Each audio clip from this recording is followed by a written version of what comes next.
ओम शांति। आज 22 अगस्त 2026 शनिवार के प्यारे बाप दादा के अनमोल मधुर महावाक्य हैं। आज की मुरली के सार में विशेष बाबा ने 2 बातें बताई।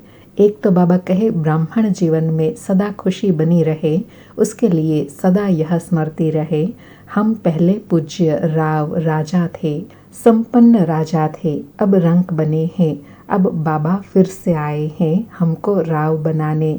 और दूसरी स्मृति बनी रहे कि बाबा आकर अभी हमें सभी बंधनों से मुक्त कर वर्षा देते हैं। अभी बाबा हमें आकर सारी सृष्टि का समाचार सुनाते हैं, वर्ल्ड की हिस्ट्री ज्योग्राफी सुनाते हैं। अगर यह स्मृति बनी रहे तो सदा ईश्वरीय नशा और खुशी बनी रहेंगी।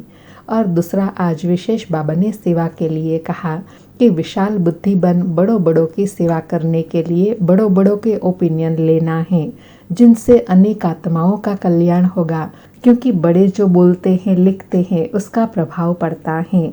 और सेवा की युक्ति बताते कहा कि अभी तुम बच्चे समझदार बने हो, तुमको लक्ष्मी नारायण के मंदिर में जाकर उनको समझाना है व लिखना है कि तुम जिनके इतने सुंदर आलीशान मंदिर बनाते हो, क्या आपको उनकी जीवन कहानी का पता है?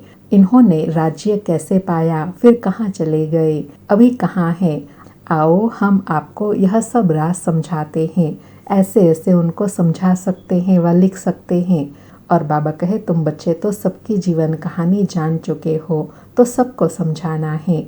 और साथ में कहा कोशिश कर बड़ों को समझाना है, बड़े समझेंगे तो उनका आवाज़ बहुत होगा। फिर साथ में अटेंशन दिलाते कहा कि बच्चों को स्मृति आती है फिर विस्मृत भी हो जाते हैं। माया कोई भी समय जोर से थप्पड़ लगा देती है, विस्मृति कर देती है। तो इसलिए बाबा कहे बच्चों को इसमें बड़ा खबरदार रहना है।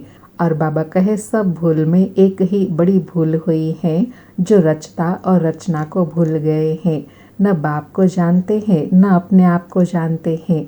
उसके लिए बाबा कहते हैं मेरे साथ प्रतिज्ञा करो कि हम कभी भी पतित नहीं बनूंगा, पवित्रता का कंगन भी पूरा बांधना है। बाबा कहते हैं मुझे याद करो तो आधा कल्प के जो पाप है वह जलकर खत्म हो जाएंगे।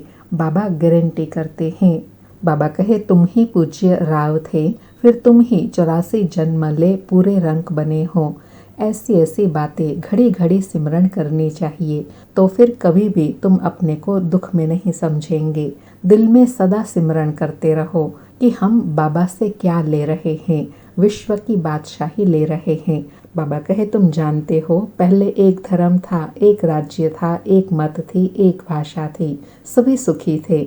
पीछे यह सब आपस में लड़ने झगड़ने लगे और भारत टुकड़ा टुकड़ा होने लगा। बाबा कहे जब सतयुग था तो किसी भी प्रकार का दुख नहीं था, बीमारी का नाम निशान नहीं था, उसका नाम ही है स्वर्ग, जहाँ ले जाने के लिए बाबा अभी हमको लायक बना रहे हैं। ऐसे ऐसे सिमरन करने से खुशी बनी रहेंगी।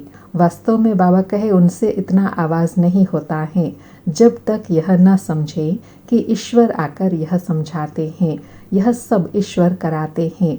और तीसरी विधि बताई कि सब मनुष्यों के कल्याण के लिए यह प्रदर्शनी हमेशा के लिए रखनी चाहिए। ऐसे 50-100 हॉल लेने चाहिए जहां प्रदर्शनी हमेशा के लिए लगी हुई हो। बाबा कहे एक एक शहर में 10-12 हॉल ले लो, अखबार में पढ़ जाए कि इतने हॉल में प्रदर्शनी हो रही है। जिनको समझना होगा वह आकर समझेंगे, ऐसे बहुतों का कल्याण हो जाएगा। बाबा कहे बच्चों को सर्विस के ख्यालात चलने चाहिए। अंडरलाइन कराते कहा सर्विस सर्विस और सर्विस। और विशेष कहा कि यूनिवर्सिटी कॉलेजेस आदि में नक्शे होते हैं ना अनेक प्रकार के, तुम्हारे यह नक्शे हैं प्रदर्शनी। तुम अच्छी रीति इस पर किसी को भी समझा सकते हो। ज्ञान सागर पतित पावन बाप ही आकर सारा रास्ता बताते हैं। और बहुत गुह्य बात समझाते कहा कि ब्रह्मा को सूक्ष्म वतन में समझते हैं। अभी तुम समझते हो प्रजापिता ब्रह्मा तो यहाँ हैं, तुम सूक्ष्म वतन में जाते हो, पवित्र बन फिर फरिश्ते बन जाते हो, साक्षात्कार करते हैं, बच्चे आकर सुनाते हैं, वहाँ मूवी चलती है, इशारे की भाषा चलती है, वह है ही मूवी वर्ल्ड। बाबा कहे तुमने मूवी बायोस्कोप देखा होगा ना, अभी तुम सब बातें प्रैक्टिकल में देखते हो। मूल वतन है साइलेंस वर्ल्ड, वहाँ आत्माएं रहती हैं। सूक्ष्म वतन में सूक्ष्म शरीरधारी रहते हैं। और विशेष कहा कि बाप और दादा दोनों मेहनत करते हैं बच्चों को गुलगुल फूल बनाने के लिए। अभी तुम बच्चे समझते हो बगीचा किसको कहा जाता है, कांटों का जंगल किसको कहा जाता है। सतयुग है फूलों का बगीचा, जहाँ देवताएं रहते हैं, जिनमें दिव्य गुणों की खुशबू रहती है।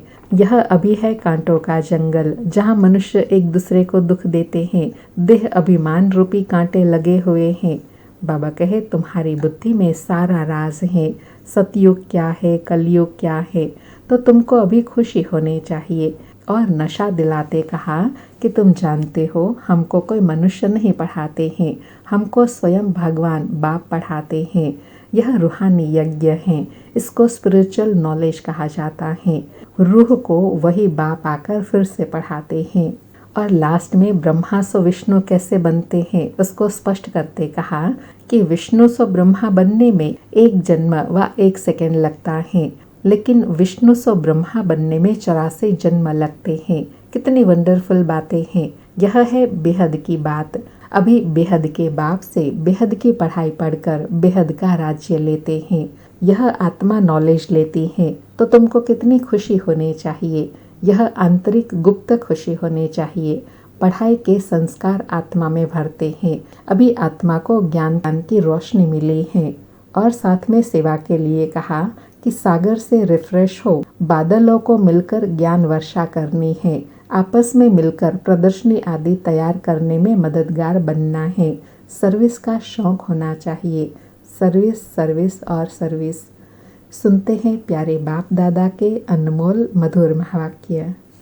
आज बाबा कहे मीठे बच्चे विशाल बुद्धि बन, बड़ों बड़ों की ओपिनियन ले, अनेक आत्माओं का कल्याण करो, उनसे हॉल आदि लेकर खूब प्रदर्शनियां लगाओ। मीठे बच्चे विशाल बुद्धि बन, बड़ों बड़ों की ओपिनियन ले, अनेक आत्माओं का कल्याण करो, उनसे हॉल आदि लेकर खूब प्रदर्शनियां लगाओ। आज मुरली से प्रश्न है, अभी तुम्हें कौन सी स्मृति आई है जिसका सिमरण करो तो कभी दुखी नहीं होंगे। अभी तुम्हें कौन सी स्मृति आई है जिसका सिमरण करो तो कभी दुखी नहीं होंगे। उत्तर में बाबा कहे, अभी स्मृति आई कि हम पूज्य राव थे, अर्थात साहूकार थे, संपन्न थे, राजा थे, फिर रंक बने अर्थात गरीब व गुलाम बन गए। अब फिर से बाबा हमें राव राजा बना रहे हैं। बाबा अभी हमें सारे विश्व का समाचार सुनाते हैं। हम वर्ल्ड की हिस्ट्री ज्योग्राफी को जान गए हैं। इतनी स्मृतियों का सिमरण करते रहो तो कभी अपने को दुखी नहीं समझेंगे, सदा खुश रहेंगे। आज मुरली में गीत बजा, नयनहीन को राह दिखाओ प्रभु। सारी मुरली से धारणा के लिए सार है। पहला पॉइंट, बाप द्वारा मिली हुई नॉलेज का सिमरण कर अपार खुशी में रहना है। विशाल बुद्धि बन, जोर शोर से सर्विस करनी है। दूसरा पॉइंट, बाप द्वारा जो स्मृति मिली है उसे विस्मृति में नहीं लाना है। पवित्र रहने की जो बाप से प्रतिज्ञा की है उसे पूरा निभाना है। आज बाबा का वरदान है, न्यारेपन के अभ्यास द्वारा फरिश्ते रूप का साक्षात्कार कराने वाले निरंतर सहज योगी भव।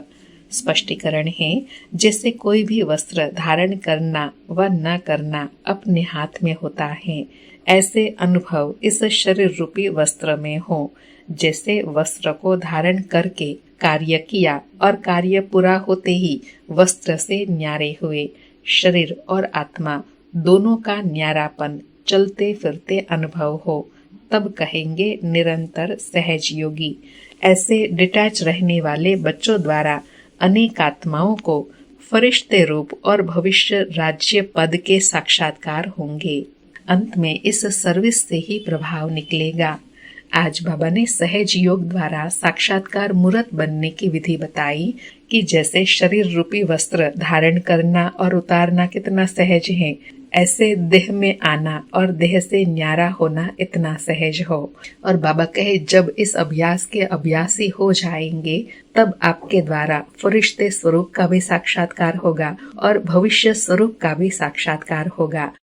आज का स्लोगन है, संगम का 1 सेकंड भी व्यर्थ गंवाना अर्थात 1 वर्ष गंवाना। संगम का 1 सेकंड भी व्यर्थ गंवाना अर्थात 1 वर्ष गंवाना। आज के अव्यक्त इशारे हैं, अपवित्रता के बीज को भी समाप्त कर संपूर्ण स्वच्छ पवित्र बनो। आज बाबा ने धारणा करने के लिए कहा कि ब्राह्मण जीवन का जो आंतरिक वर्षा सदा सुख स्वरूप, शांत स्वरूप, मन की संतुष्टता है, उसका अनुभव करने के लिए मनसा की पवित्रता चाहिए। जमा करने की विधि है मनसा वाचा कर्मणा की पवित्रता। फाउंडेशन पवित्रता है। सेवा में सफलता का आधार भी पवित्रता है। संकल्प व बोल में और कोई भी भाव मिक्स नहीं हो। भाव में भी पवित्रता, भावना में भी पवित्रता हो। बाबा कहे, सेवा में सफलता कब मिलेंगी? जो अपना आंतरिक स्वरूप है, अर्थात ओरिजिनल स्वरूप है, सुख स्वरूप, शांत स्वरूप, पवित्र स्वरूप, संतुष्टता की स्थिति, वह जब प्रैक्टिकल स्वरूप में आए तब कहेंगे पवित्र आत्मा। अच्छा, ओम शांति। शुक्रिया बाबा, शुक्रिया।